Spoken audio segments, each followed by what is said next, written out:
Let's connect three seemingly unrelated things. Donald Trump's political actions, Project 2025, a nearly 1,000-page policy manual, and George Orwell's. Orwell's novel warned of a world where government controls truth and freedom is extinct. Today, ideas once confined to fiction are surfacing in real policy debates. Trump's style and Project 2025 echo Orwellian themes: centralized power, information control, and eroded liberties. We're not spinning conspiracy theories, just comparing documented plans and actions to a famous literary warning. By examining these parallels, we can see how close our reality is to the dystopia Orwell imagined. Project 2025 is a sweeping 900-page plan crafted by a coalition of more than 100 conservative organizations. This ambitious document lays out a detailed vision for the future of the United States government, aiming to fundamentally reshape how power is distributed and exercised in Washington. At the center of this effort is the Heritage Foundation, a powerful conservative think tank that has long influenced Republican policy. The foundation is leading the charge to overhaul the federal government, bringing together experts, strategists, and former officials to design a new governing blueprint. The core idea behind Project 2025 is to give the president unprecedented direct control over the entire executive branch. This would mean ending the traditional independence of federal agencies, allowing the White House to dictate policy and personnel decisions across the board. The plan calls for a sweeping purge of officials deemed insufficiently loyal to the president, replacing them with allies who share a commitment to what the authors call traditional American values. This would mark a dramatic shift in how the government operates, prioritizing loyalty and ideology over experience or expertise. Federal agencies would be restructured and reoriented to serve the president's agenda above all else, consolidating authority and streamlining decision-making to ensure that the executive branch acts as a unified force.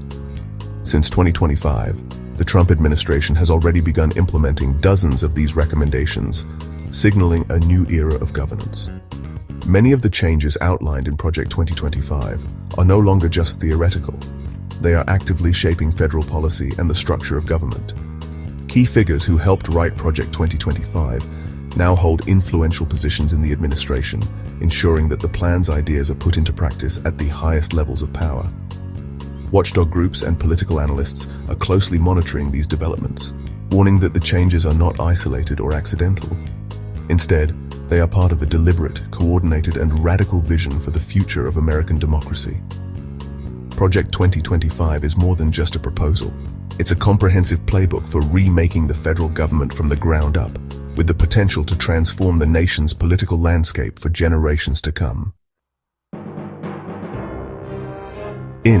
The party's power is absolute, loyalty is everything, and dissent is crushed. Project 2025 aims for similar centralization. The president controls all federal agencies, ending civil service protections. The return of Schedule F lets the president fire thousands of federal workers and replace them with loyalists. Trump's administration has prioritized this, transforming agencies like the Department of Education and the FBI. Critics warn this mirrors authoritarian purges, making government serve a single leader, not the public. When agencies lose independence, objective governance collapses. The result: power concentrated, insulated from scrutiny, just as Orwell warned. In George Orwell's dystopian vision, the Ministry of Truth is not just a building. It's a powerful force that rewrites history, manipulates language, and ultimately controls the very way people think. The past is erased, facts are altered, and reality itself becomes whatever the ruling party says it is. In our world today, echoes of this manipulation can be seen in the actions of those in power. The Ministry of Truth's tactics are mirrored when governments or leaders attempt to redefine what is true, often by rewriting the narrative to suit their own interests and suppressing inconvenient facts. Project 2025 and the Trump administration have taken steps that reflect this approach. By ending federal efforts to counter disinformation, they allow the government to become the sole arbiter of truth. This shift means that what is considered true or false is no longer determined by open debate or evidence, but by those in power. The consequences are far-reaching. Diversity, equity, and inclusion policies are revoked, Anti-discrimination orders are rescinded, and even symbols like the pride flag are banned from public spaces. These actions don't just erase policies, they erase the voices and identities of those who dissent, narrowing the range of acceptable ideas and stifling open discussion. The plan to abolish the Department of Education and redirect funding to private schools is another step in this process. By shifting control over education, the state gains more influence over what children learn, shaping the next generation's understanding of history, science, and society. When the government shapes both education and public discourse, it narrows the boundaries of what's thinkable. Like newspeak in Orwell's novel, language and knowledge are restricted, making it harder for people to even imagine alternative viewpoints or challenge the official narrative. The ultimate goal is clear: to enforce a single state-approved ideology where dissent is not just discouraged, but made almost impossible. This is not just about policy, it's about controlling the very framework of reality. Today we are witnessing a modern-day battle for truth. The tools may be different, but the chilling parallels to Orwell's world remind us of the dangers of narrative control and the importance of defending open debate, diversity of thought, and the freedom to question. Orwell's dystopia is most terrifying when the state invades private life, monitoring, controlling, and dictating identity. In his vision, the home is no longer a sanctuary, but a place where the government's gaze is ever present, shaping not just public behavior, but the most intimate aspects of who we are. The fear is not just of surveillance, but of losing the freedom to define ourselves and our families. Project 2025 calls for a government-enforced biblical definition of family and gender, restricting gender-affirming care and military service.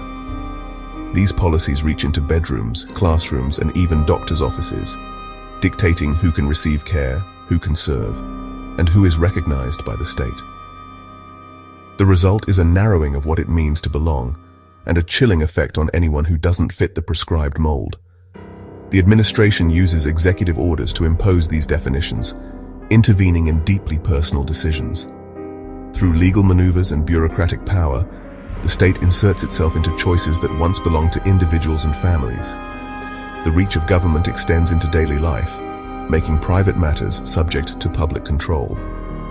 On abortion, Project 2025 outlines federal strategies to restrict access, using old laws and funding bans.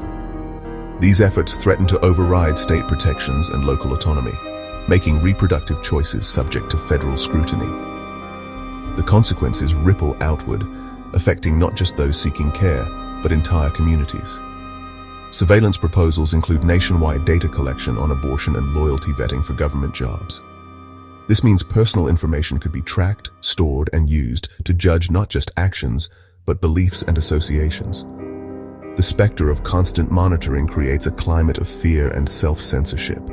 The message is clear: your beliefs and private life must align with the state. Dissent becomes dangerous, and conformity is enforced not just by law, but by the ever-watchful eye of authority. When government regulates identity and health, the line between public and private vanishes, echoing Orwell's warning.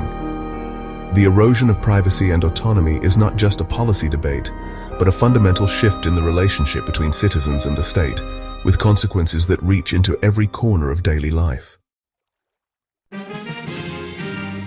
In perpetual war and nationalism, unite the population and justify state control. Trump's America First doctrine and Project 2025 push aggressive nationalism, withdrawing from global agreements and slashing foreign aid. The administration's hardline immigration stance, militarized borders, mass deportations, and ending birthright citizenship, creates a constant other.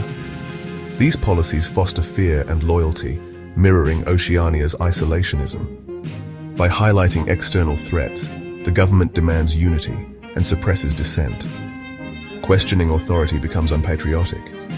Drawing sharp lines between us and them is a powerful tool of control. Straight from Orwell's playbook. With Project 2025's radical agenda unfolding, it's easy to feel overwhelmed. That's why Project 2025 trackers, created by journalists and watchdogs, are vital. They document every policy shift, linking real actions to the blueprint's recommendations. This transparency turns abstract plans into concrete, trackable changes. The tracker is a public accountability tool, anchoring debate in verifiable facts. These parallels aren't just warnings, they're a call to civic engagement. Our response, staying informed, speaking out, voting, will decide whether these dystopian echoes fade or grow louder.